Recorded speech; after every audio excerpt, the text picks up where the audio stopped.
The Arizona sun beat down like a curse, burning through the horizon and the last trace of mercy it held. Luta walked alone across the desert, her bare shoulders brushed by the wind that smelled of dust and sage. She carried nothing but a small woven satchel and the thin blanket of her people, the last remnant of a life she no longer claimed. It was 1873, and the red earth of the territory shimmered with heat.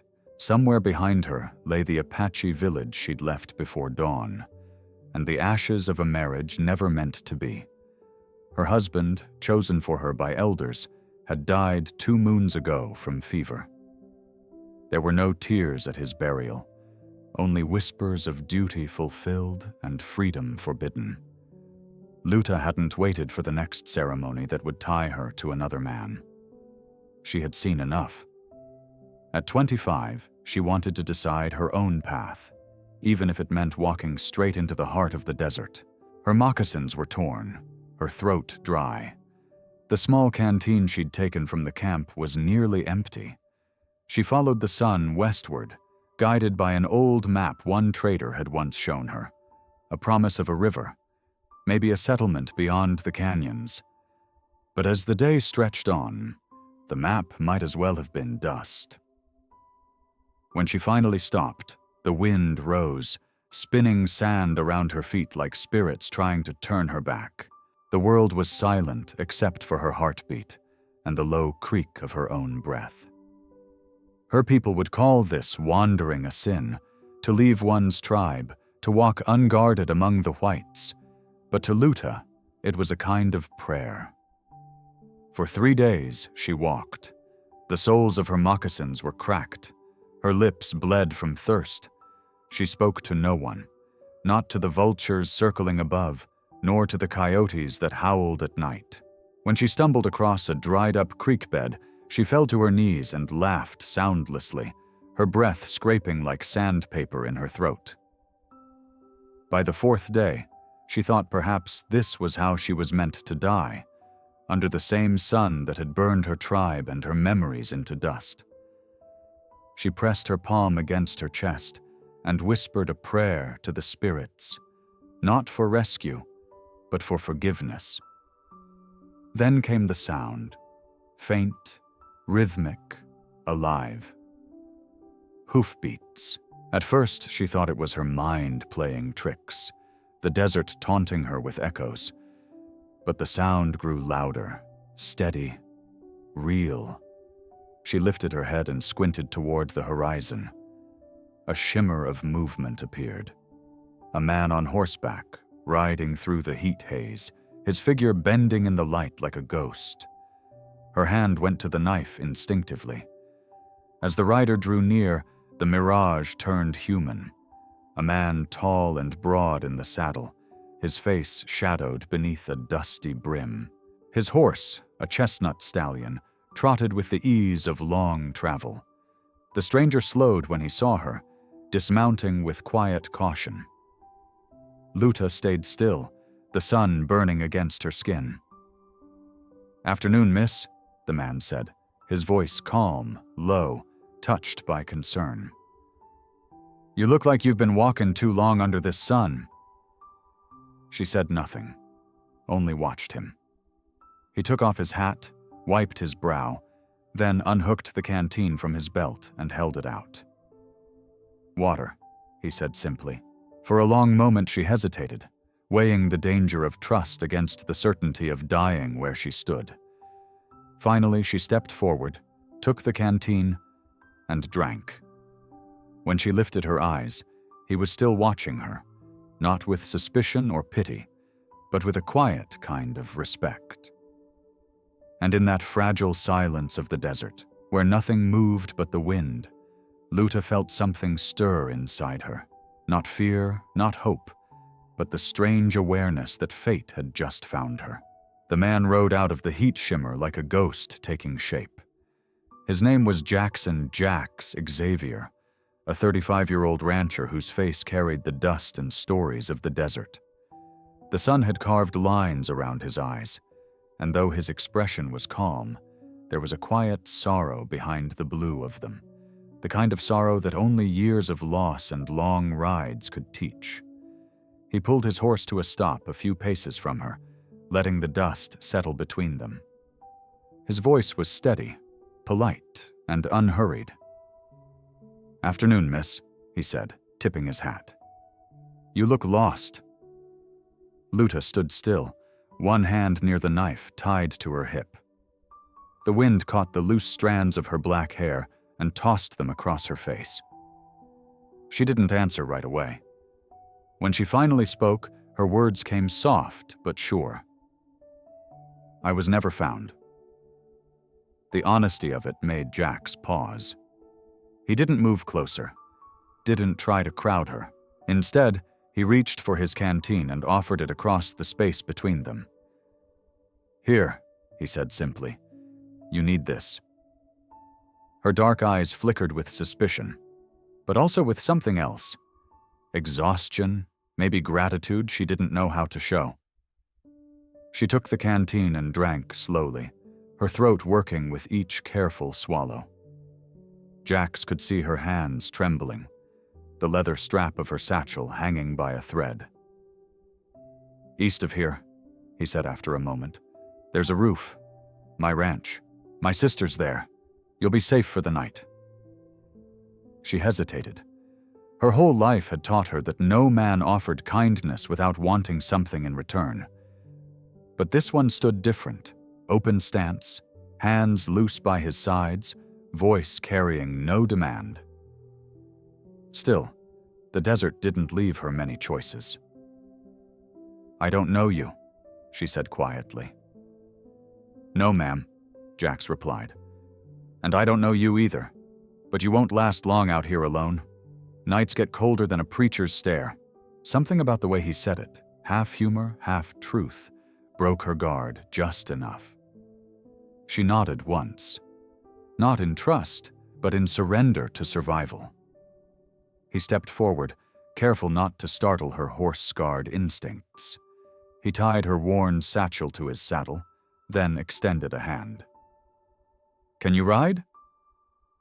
Luta hesitated, glancing at the stallion's height. "Yes," she said at last. "I can ride." Jax mounted first, then offered his hand again. When she placed hers in his, he felt the strength in her grip, rough, calloused, alive. He pulled her up behind him, keeping a respectful distance. As the horse started east, the rhythm of the hooves filled the silence. The sun sank low, painting the desert in blood-orange light. Luta's head lifted, eyes tracing the fading sky, her thoughts a swirl of fear and strange calm. She didn't know where he was taking her, but for the first time since she'd left her tribe, she didn't feel completely alone. Behind them, the wind erased their footprints almost instantly, as if the desert itself wanted to keep their meeting a secret. And as the horizon swallowed the last of the day, two shadows, one worn by grief, one born of exile, rode together toward the promise of a night that might just let them rest. By the time they reached the small ranch, dusk had settled over the prairie like a soft blanket. The air was cooler now, carrying the scent of mesquite and distant rain.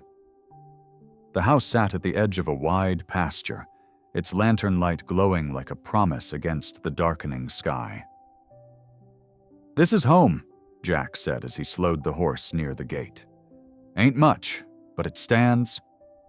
A woman stepped out onto the porch, wiping her hands on her apron. Her hair, streaked with gray, framed a kind face that mirrored Jax's blue eyes. She looked surprised at first, then softened. "Well, Jax," she called, "who have you found this time?"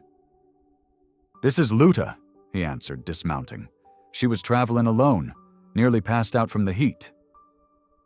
Margaret Xavier, Jax's older sister, walked closer, studying the stranger beside her brother. Luta stood silent, her dark hair tangled by the wind, her skin dusted red by the desert. "You poor thing," Margaret murmured. "You look about ready to fall over. Come on now, let's get you inside." The words were gentle, but carried the quiet firmness of a woman used to caring for others. Luta hesitated at the threshold. The smell of baked bread and wood smoke was almost overwhelming. It had been years since she'd been near a place that felt like a home. Margaret guided her towards the basin by the stove. "Wash up, dear. I'll fix you something warm." The water stung her hands at first, washing away the grit and sunburn. When she looked into the basin, she barely recognized her own reflection, a face hollowed by travel, eyes both fierce and tired. The table was already set when she turned around. Jax had taken off his hat and coat, hanging them near the door. He moved with quiet ease, the way men did who belonged to the land. Every motion practical, unhurried. Luta sat when Margaret gestured to the chair. A bowl of stew steamed before her, rich with potatoes, carrots, and meat. The smell alone made her stomach twist with hunger. She hesitated for a breath, then ate, small bites at first, then faster as warmth returned to her body. No one spoke for a while. Only the soft crackle of the fire and the steady sound of her spoon against the bowl filled the room. When she finally looked up, Jax was watching her, not with curiosity but with quiet understanding. Margaret smiled. "You'll stay here tonight. No arguments. I'll set you up in the back room." Luta opened her mouth to protest, then closed it again. There was no point fighting kindness. "Thank you," she said softly. Her voice sounded strange in the peaceful air. Margaret patted her shoulder. "You're safe here, child." Later that night, Luta lay in the small room, wrapped in a quilt that smelled faintly of cedar and soap. The window was open, and through it came the sound of crickets and the whisper of wind through the grass. She stared up at the low ceiling, feeling the ache of her limbs fade beneath the comfort of stillness. For the first time in years, she wasn't surrounded by the beat of war drums or the smoke of funeral fires, just the creak of a wooden house and the heartbeat of peace. In the quiet, a single tear slipped down her cheek, not for sorrow, but for the strange, fragile feeling she could barely name. Belonging. Morning light poured across the open fields, soft and golden, settling on the dew that clung to the tall grass. From the porch, the air smelled of coffee and dust, that quiet kind of peace that belonged only to the early hours of the West. Jax sat at the wooden table, boots crossed at the ankles, coffee mug in hand. The horizon stretched wide and endless before him. When Luta stepped out of the small room, her hair still damp from the wash basin, he looked up and nodded once, polite but warm.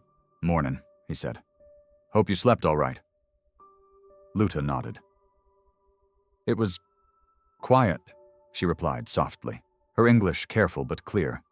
He smiled, the corners of his eyes creasing. "Quiet's hard to come by out here.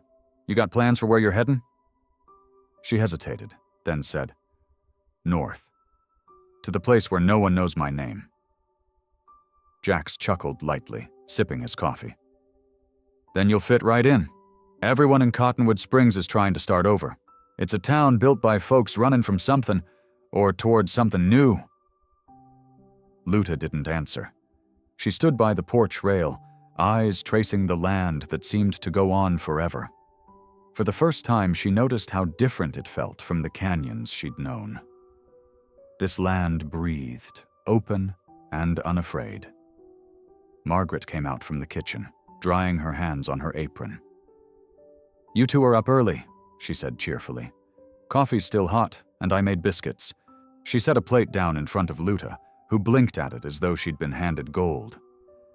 Margaret poured her a cup of coffee and sat down beside her. "Jax tells me you're heading north. Any family there?" "No," Luta said simply. Margaret studied her face, the guarded eyes, the quiet way she carried herself. "You read, child?" Luta looked up, surprised by the question. "Yes," she said after a pause. "A missionary taught me when I was younger, before I was married." Margaret nodded slowly.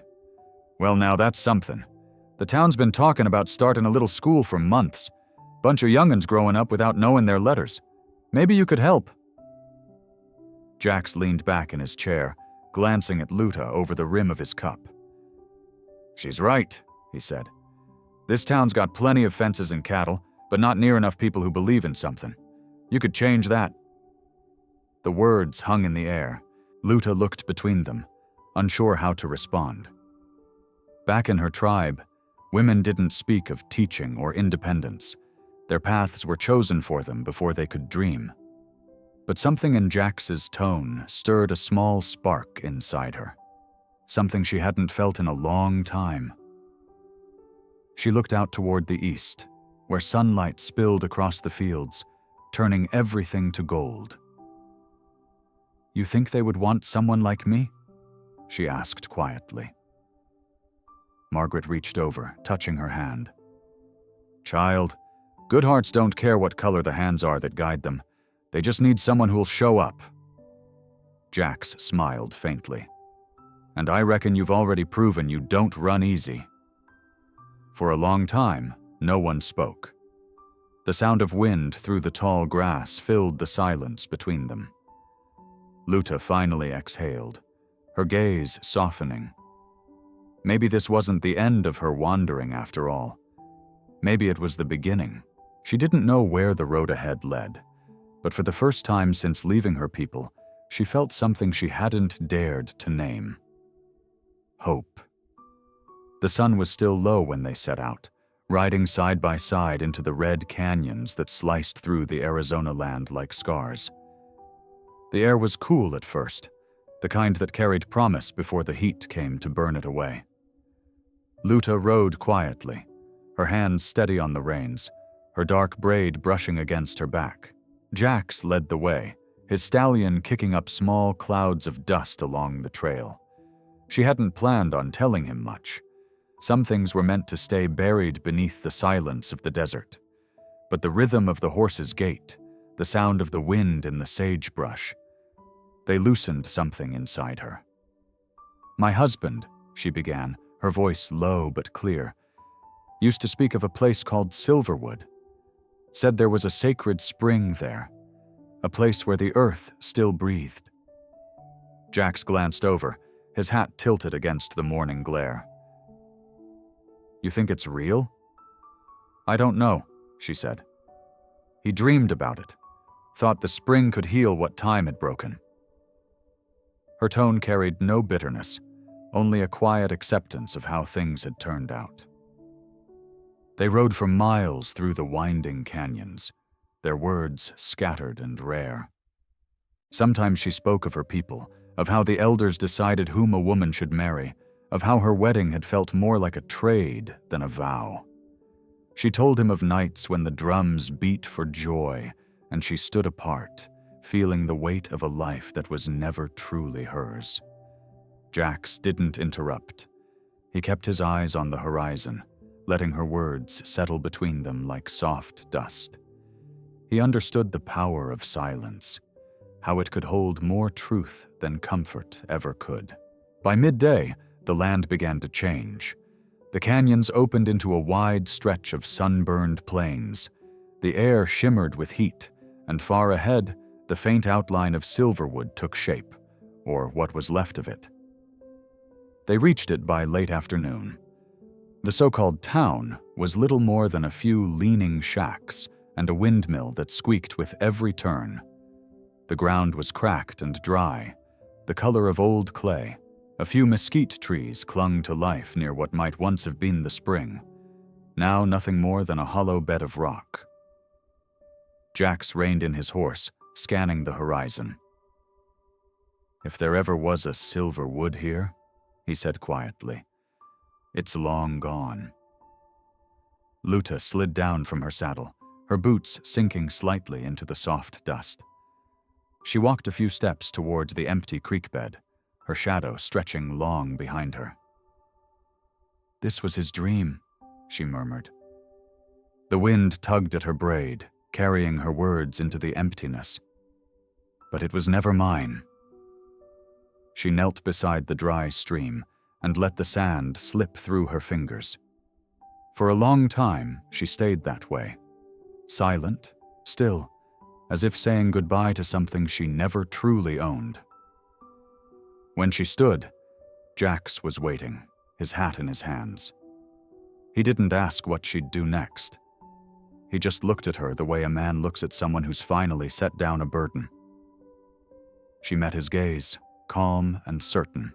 "It's time to go back," she said. Jax nodded once. "Then back we go." As they turned their horses toward the setting sun, Silverwood faded behind them, a ghost town swallowed by its own forgotten promise.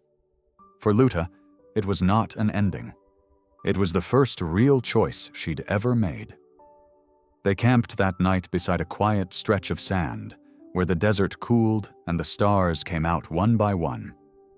The fire crackled between them, throwing long shadows across the red earth. The air smelled of smoke, horse leather, and the faint sweetness of sage carried by the wind. Luta sat cross-legged by the flames, her dark braid glinting in the firelight. She moved little, her expression distant, but her eyes reflected the dancing light like twin mirrors of amber. Jax sat across from her, sharpening his knife out of habit more than need, the soft scrape of steel against stone filling the silence between them.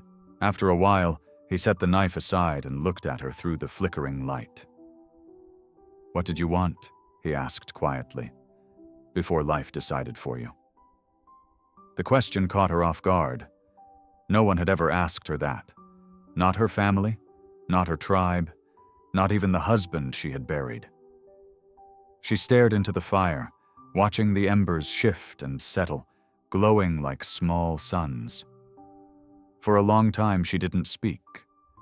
When she finally did, her voice was soft but steady. "Freedom," she said, "to speak, to breathe, to be more than someone's wife." Jax didn't move. The wind whistled low through the canyon behind them, stirring the flames higher. "That's a mighty fine thing to want," he said. "Maybe this land ain't the end of your story. Maybe it's the beginning." Luta glanced up at him. His face was calm, his eyes steady, but there was something in his tone, not pity, not idle comfort, something truer. A belief that the world could still offer second chances. "You speak like a man who's lost something too," she said quietly. He smiled faintly, the kind that didn't reach his eyes. "Maybe I have," he replied. "But I learned that you can't live looking backward. The trail only goes one way." The fire popped, sending sparks into the air. They rose and vanished into the vastness above, swallowed by a sky thick with stars. Luta tilted her head back, following them. The night stretched wide and endless, the kind of sky her people called the road of spirits, the path their ancestors walked toward peace. She wondered if her mother could see her now, far from the land of her birth, sitting beside a stranger who had offered nothing but kindness. Maybe, she thought, this was what freedom truly looked like. Not the absence of chains, but the quiet permission to start again. For a while, neither of them spoke. The desert hummed with life, the distant call of a coyote, the rustle of dry grass. The firelight painted their faces in gold and shadow, two travelers bound by loss, but carried by something gentler. When Luta finally lay down on her bedroll, she turned her eyes to the heavens. The stars shimmered like beads strung across black velvet, each one a reminder that even the darkest sky held light. She whispered in Apache, her words melting into the night wind. It was not a prayer for rescue, nor a plea for forgiveness, just a quiet promise to herself. Maybe fate hadn't cursed her after all. Maybe it had led her here, to this land, this silence, this man. And as she drifted into sleep beneath the Arizona stars, she felt it for the first time in years. The weight of her past beginning to lift, replaced by something fragile and new. By the time they rode back into Cottonwood Springs, the land had changed. The same wind that once carried dust now carried the smell of rain. The air felt different, lighter, like the kind that comes after a storm finally breaks. Jax kept his word. The very next morning, he rode with Luta into town, stopping in front of the small wooden building that served as the council hall. Folks turned to look, not out of rudeness, but curiosity.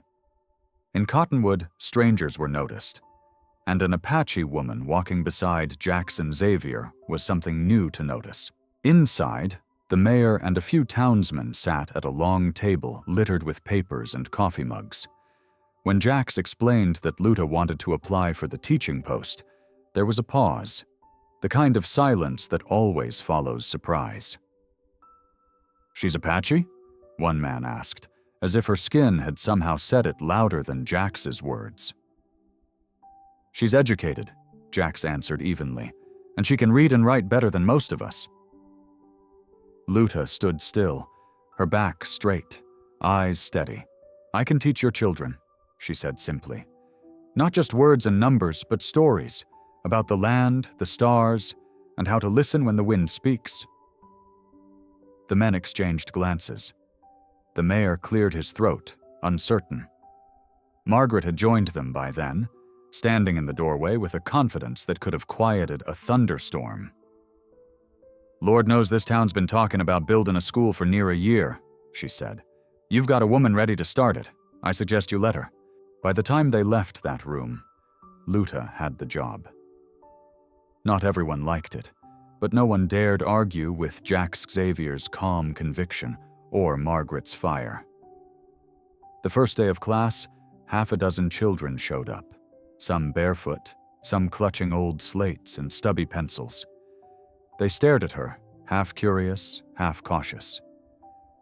Luta smiled, a small, patient smile, and began by drawing a line in the dirt outside the door.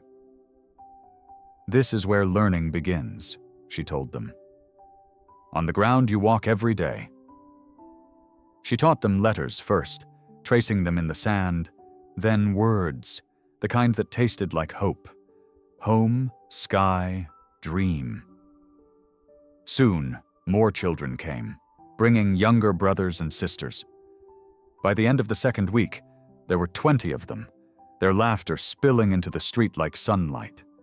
At night, Jax would ride by after his work on the ranch. He'd lean against the fence outside the schoolhouse and listen. The sound of her voice carried through the open window, soft but sure, like a song meant to last. The people of Cottonwood began to call her Miss Luta. The name carried respect, spoken without hesitation. They brought her food, books, and stories to share with the children. Some even began to ask her advice, as if the calm she carried had become part of the town itself. And Jax, he never called her Miss anything. When she passed by the ranch one evening, her shawl brushing the grass, he tipped his hat and smiled. "You're making this place feel different," he said. Luta looked at him, her dark eyes steady beneath the fading light. "Maybe it was ready for change," she replied. He nodded. "Or maybe," he said softly, "it was just waiting for you." And in that moment, beneath the wide Arizona sky, she finally began to believe that might be true. Winter came quietly to Cottonwood Springs, carrying with it the smell of pine smoke and snow that melted before it ever touched the ground. The town slowed, wrapped in that rare stillness only the desert knew in cold weather. Nights grew longer, and lamps burned later in the schoolhouse, where Luta stayed after the children had gone home, grading their slates by firelight. Jax stopped by most evenings, bringing small things he claimed she might need. A bag of flour, a new lantern, a few apples from town. She'd tease him that he brought more excuses than supplies. and he'd grin in that easy way of his. But beneath their small talk ran something deeper, unspoken but steady, like a river running under stone. The people of Cottonwood noticed. They smiled when they saw the two walking together after Sunday service, or sharing coffee on the porch before dawn. "Ain't hard to see where his heart's headed," old Mrs. Cartwright told Margaret one morning. Margaret only smiled knowingly. By December, the town had dressed itself for Christmas. Garlands hung from the saloon porch, candles flickered in windows, and the church bell chimed over the valley. Luta had helped the children rehearse songs for the holiday gathering, their laughter echoing down the dusty street like bells themselves. For the first time since she'd left her people, she found herself looking forward to the celebration instead of standing apart from it. That night, after the festivities ended and the lanterns dimmed, Jax walked her home. The desert was silver under the moonlight, the stars bright enough to see by. They stopped on the rise overlooking the town, where the wind carried the faint sound of a fiddle still playing somewhere far off. For a moment, neither spoke. The air between them was warm, despite the cold, filled with the rhythm of breathing and the hush of something inevitable. Jax broke the silence first. "You said once you had no home," he said softly, his voice low enough to blend with the wind. "But when you walked through my door, I stopped feeling alone." Luta turned to him, her dark hair stirring in the breeze. The look in his eyes, steady, kind, sure, reminded her of everything she'd tried not to hope for. "You gave me what no one ever did," she whispered. "A choice." He reached for her hand, calloused fingers brushing hers. "Then choose me." Her lips curved into a slow, knowing smile. "I already did." The words hung in the night, simple and final. He pulled her gently closer, and for the first time, she didn't hesitate. The kiss was soft, steady, and honest, like two travelers meeting halfway across a lifetime. When they finally parted, the world felt new again. The stars above seemed brighter, the air sharper, the earth steadier beneath their boots. Jax held her close, his forehead resting against hers. "I don't want to rush you," he said, voice rough with feeling, "but I can't imagine this place without you in it." Luta smiled, her eyes shining with something between laughter and tears. "Then don't," she said simply. Below them, Cottonwood Springs slept, unaware that its quietest love story had just found its voice. And as they stood together under the great Arizona sky, the wind carried the scent of cedar and snow, and the soft promise of a life they would soon build, side by side. Spring came to Cottonwood Springs like a hymn carried on the wind. The red earth turned soft again, the wildflowers painting the plains in shades of gold and violet. The creeks ran clear with snowmelt from the mountains, and every breath of air smelled like life returning. It was under that wide, forgiving sky that Luta and Jax were married. They chose no church, no preacher's bench, no walls to hold the moment. Instead, they stood in the open field behind the ranch, where the land stretched out forever and the horizon met the heavens. It was the kind of place where vows didn't need to be spoken loud. The earth itself seemed to listen. The people of Cottonwood Springs came early, dressed in their Sunday best. Wagons lined the pasture fence, and the sound of laughter mingled with the music of a fiddle someone had brought along. Even the horses seemed calmer that morning, as if they understood the occasion. Margaret was the first to cry. She'd tried to hide it, fussing over the tables and the cake she'd baked. But the moment she saw her brother waiting in his dark vest and polished boots, her eyes filled. "Mama would have been proud," she whispered to herself. And then Luta appeared. She wore a simple white dress, stitched by her own hands, the fabric moving with the breeze like river water. Around her neck hung a small beaded necklace, Apache work, bright and strong, the only thing she had kept from her old life. Her long black hair was loose, braided with wildflowers Ruby had gathered that morning. The young girl stood beside her now, clutching a bouquet of those same flowers, her smile wide and trembling. Ruby had been one of Luta's first students, the one who stayed after class to learn extra words, who now read stories aloud to her little brothers. "You look like the sunrise," she whispered as Luta passed, and Luta smiled. When she reached Jack's, the crowd fell silent. For a moment, it was just them, the man with sun in his eyes and the woman with the wind in her soul. Jax took her hands, his voice low but sure. "Till my last ride," he said. Luta's voice followed, soft but steady, echoing through the field. "Till the stars fade." Somewhere behind them, the fiddle started again, and a cheer rose up from the townsfolk.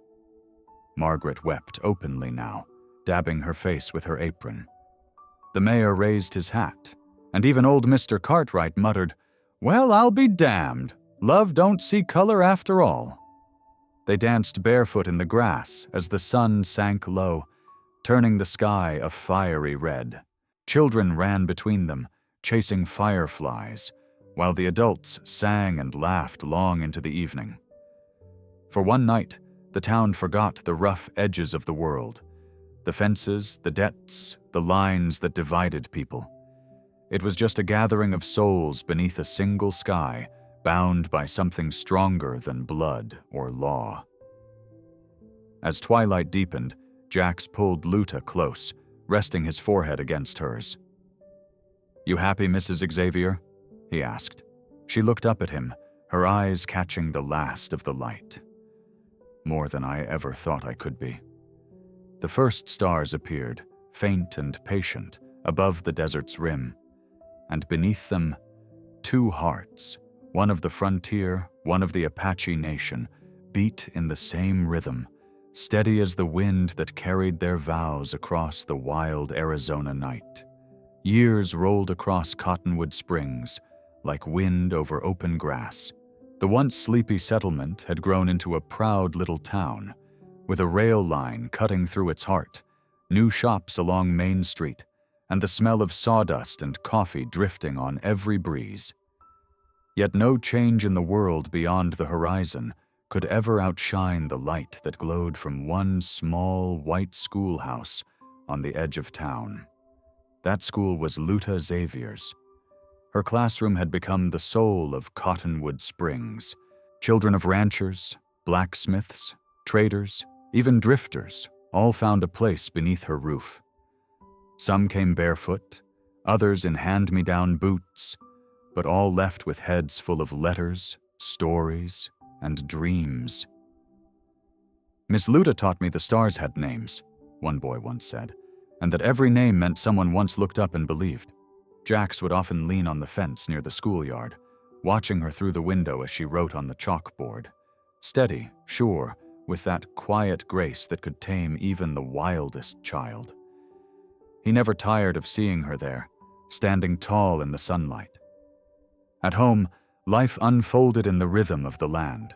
Sunrise, work, supper, starlight. Their two children grew like wildflowers, strong and bright. Their daughter, Clara, had her mother's calm and her father's stubborn heart. Their son, Eli, carried skin the color of red earth and eyes as blue as the Arizona sky. They were proof, living, laughing proof, that love could bridge worlds once thought forever divided. When the railroad reached Silverwood, it brought with it noise, money, and the kind of progress that made men dream of building bigger barns and taller fences. But for Jax and Luta, it meant something else. The land she once walked through in sorrow, that empty, sunburned piece of Silverwood, had become valuable again. They sold it. Not to buy more acres or a finer house, but to create a scholarship fund for orphans. Apache and white alike. Luta's idea, born one evening as the desert turned gold.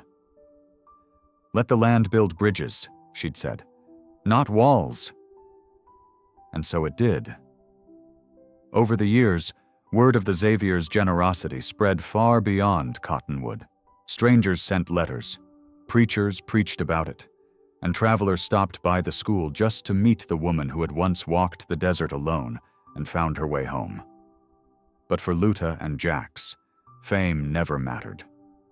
What mattered were the small things: the sound of laughter in the fields, the smell of rain on dust, the feeling of his hand finding hers when the sun went down. Each evening, when the sky turned to fire and the wind hummed through the tall grass, they sat side by side on the porch, her fingers weaving through his, the silence between them deeper than words. One night, as the horizon burned crimson, Jax said quietly, "Do you ever think about that day, when I first found you out there in the desert?" Luta smiled, her gaze on the far hills. "I wasn't lost," she said softly. "Just waiting." He turned toward her, eyes glinting with the light of 1,000 sunsets.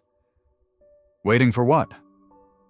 She looked at him then, the man who had seen her not as something broken, but as someone whole. Her voice was steady, filled with peace. "To be found?" she whispered. The last light of the evening stretched across the red land, touching everything they had built: the ranch, the school, the town beyond. And as the stars began to rise, the wind carried her words through Cottonwood Springs, gentle, eternal, and free. The desert had given her freedom, but love had given her home.